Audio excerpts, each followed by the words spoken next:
Santiago yolg'iz o'zi Gulfstreamda baliq ovlardi. Dengizga chiqayotganiga mana 84 kun bo'libdiki, birorta baliq tutganicha yo'q. U bilan 40 kun birga bo'lgan Manolin Hadagenda uyiga quruq qo'l bilan qaytaverdi. Manolinning ota-onasi Salao dedi, ya'ni chol o'lgidek omadi yurishmagan odam. Uni yoniga boshqa borma deyishdi. Lekin Manolin Santiagoni yaxshi ko'rardi. O'zining ustozi deb bilardi uni. Santiago bilan Manolin soatlab beysbol haqida suhbat qurishardi. 85 raqamini baxt keltiruvchi desa, Di Maggioni buyuk beysbolchi deradi. Ko'p o'tmay chol yana dengizga chiqadi va qalmoqda juda katta baliq vaznini his qiladi.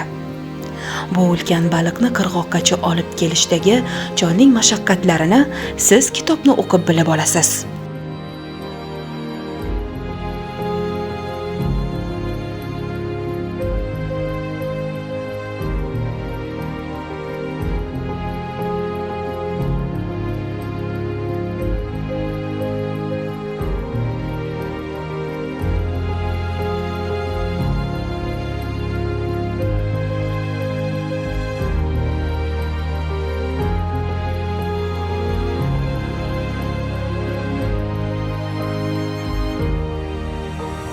Chol qirg'oqqa keladi. Baliqchilar bahaybat baliq qoldiqlaridan hayratda qolishadi. Bu paytda chol uxlamoqda va tushida qirg'oqqa chiqayotgan sherlarni ko'radi.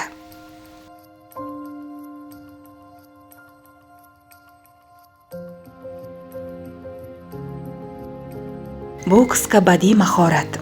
Qolaversa unda ko'tarilayotgan muammolar zamirida adabiy jarayonda muhim voqeaga aylangan asardir. Inson mag'lubiyat uchun yaratilgani yo'q.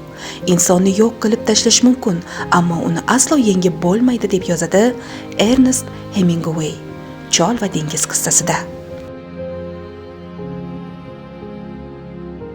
Shunda siz ham yagona xulosaga kelasiz. Insonni yengib bo'lmaydi.